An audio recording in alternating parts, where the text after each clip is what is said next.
Bonjour, c'est Tata Thérèse de Vitef Cuisine. J'espère que vous allez bien. Bon, aujourd'hui, on vous présente du dibi poulet. J'avais fait un dibi avec de la viande d'agneau, mais aujourd'hui, ce sera avec du poulet. Et pour faire notre dibi, on aura besoin d'un poulet, d'un ou deux, ça dépend quantité bi ngeen bëgg a defar rek. Man fii dama fi yor tey poulet bi nga xamante ne dama ko jël découper ko en petits morceaux. J'aurai besoin aussi des oignons, de citron bi dama ci soxla juste les zestes de citron. Dinaa ci def aussi un peu de poivre et du sel. Il y a d'autres ingrédients à rajouter. Après, je vous le montrerai au fur et à mesure. Et sans plus tarder, on va commencer. Maintenant, je vais juste mettre le sel et le poivre.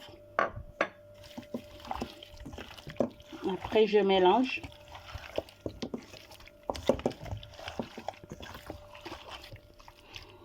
Maintenant, j'ai fini de faire le mélange. Je rajoute rien du tout. Man nii rek laa koy defee dama ci def xorom juste ak poivre moom laa jël ma bu ma demee ba ma defar sama dibi ba mu pare après si laay def marinade bi nga xamante ne man moom laa ci bëgg a def. Léegi dañuy ñëw daal di ko def si sunu waaw gis ngeen fii rek mooy plateau bi nga xamante ne day dem ci four bi dama ko def ci gaz bi. Ku mu neex aussi mën nga def nu mu tuddati encore mën nga jël sa dibi boo yoree sa papier cuisson da ngay jël sa dibi bi nga mariner ko ba mu très bien bu ko defee après nga def ko ci papier bi après nga def ko ci four bi.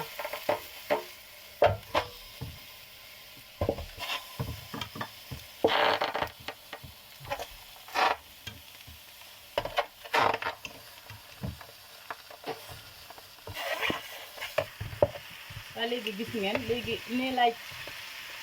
nii laa koy tourner de temps en temps nga koy tourner comme ni ma leen wanoon sànq rek ci dibi agneau bi ñu defoon.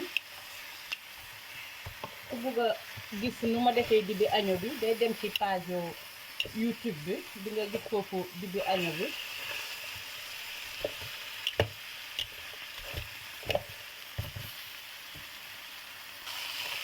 waa mbokk yi gis ngeen sunu avancement dibi bi macha allah. Léegi damay jël sama sopalin toujours mooy génne jus bi nga xamante ne mu ngi ciy génn toujours rek. xam nga yàpp ganaar moom bokk na ci yàppu xar. yàpp ganaar dafa am tuuti graisse aussi macha allah gis ngeen.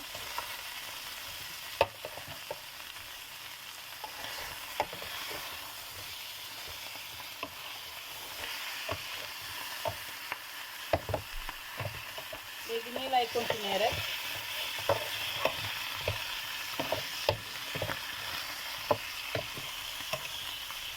voilà ma bàyyaat ko benn 2 secondes mu xaw a kii tuuti mu tourné waat ko. waa mbokk yi gis ngeen macha allah gis ngeen suñu dibi bi pare na. léegi dañuy ñëw daal di ci def marinade bi ci war a dem macha allah. yi moom xëy na dibi lool ah dibi ganaar dara dàqu ko waay macha allah. essayé leen ko rek ci ngeen ko rëcc dara dàqu dibi ganaar neex la def. waa mbokk yi gis ngeen léegi comme pare nañu defar sunu dibi bi maintenant on va préparer la marinade. Voilà, ça c'est la marinade by Vitef.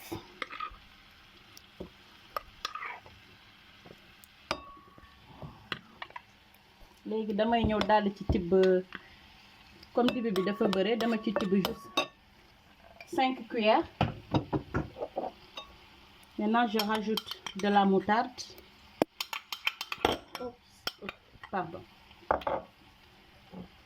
Ça c'est la moutarde Dijon.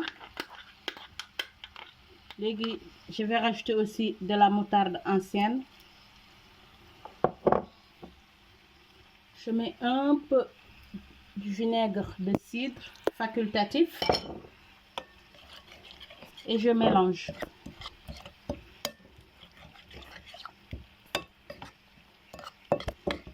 Ça c'est pour les gens qui utilisent la marinade de Vitef Cuisine.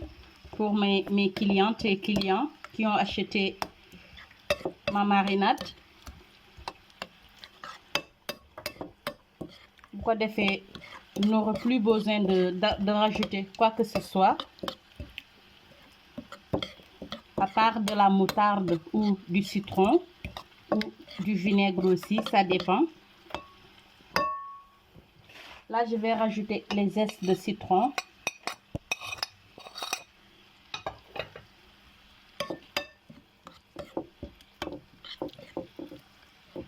Moi, je vais juste rajouter un peu du vinaigre de cidre.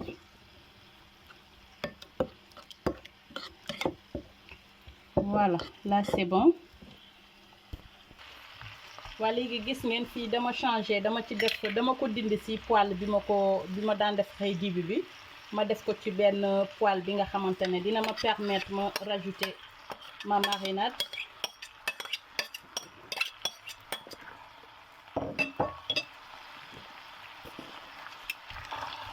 ko defee après nga daal di mélanger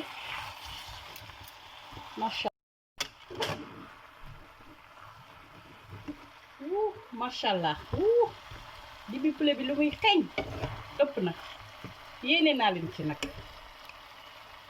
la illallah bi moom saf na. léegi damay ñëw je rajoute les oignons.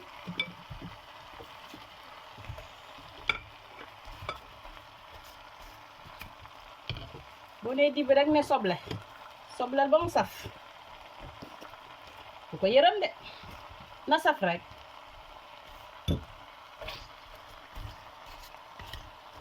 après aussi nga daal di ko mélanger bàyyi soble si mu tas ak. voilà après danga koy mélanger nga bàyyi soble si mu tas ko defee mu ñam ci marinade bi tamit tuuti macha allah.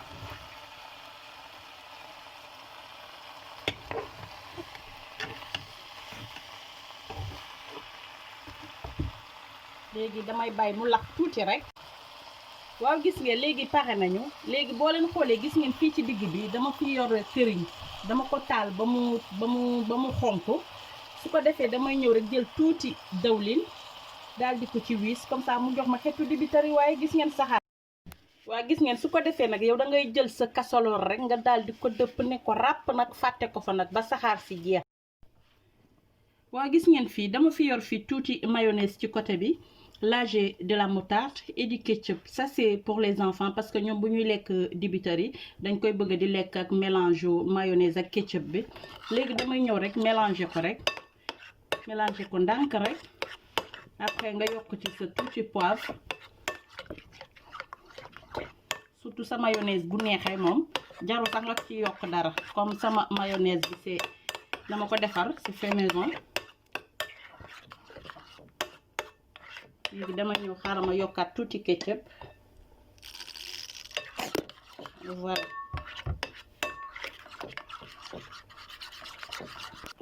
waa léegi comme pare na léegi dañuy ñëw nag ñu won leen suñu dibi nag nuñ leen ko taajee comme ni may waxee rek jeeg moom day bëri feem nag bëri say rukk-rukk nag am nag say yu sew yi nga xamante ne danga ko war a def sa biir waañ.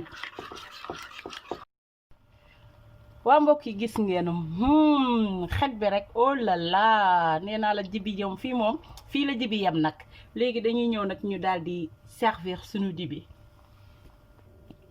waaw gis ngeen fii dañ fi yor nag papier dibi lañ fi yor gis ngeen papier dibi laa leen tegal noonu de.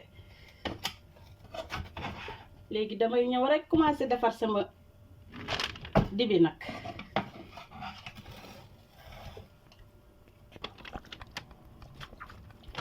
oh là là macha allah waay.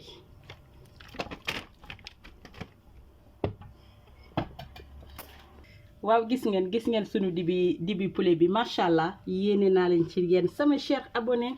waaw ba tax na tey moom sama dibi bi tey moom dama koy may sama petite sœur Tina Gomis fële ca Dakar madame Simon yow laa yàqal ci dibi bi di ci yàqal aussi tey ñi nga xamante ne tey seen anniversaire la muy Augustin Gomis ak sama petite maman Rosaline ma leen di naan dund leen ba seen may di baawaan.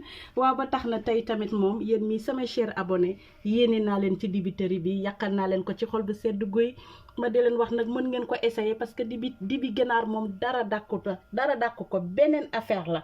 waa gis ngeen lii moo nekk sunu mélange ketchup bi ak moutarde bi ak un peu mayonnaise bi gis nga ñu war ko boole nag ak piment bi nga xamante ne mooy piment Vitef Cuisine mu nekk piment bu neex jaar yoon piment bu jar lu ne ba tax na tey moom comme ni ma ko waxee rek yéene naa leen si di ko may aussi sama petit frère Dominique Sabrou Mendy fële ca Pikine Tali bu bees ak ni ko men mon frère waaw ma di leen jox dig daje fi ba beneen yoon ak beneen recette fii ci Vitef Cuisine merci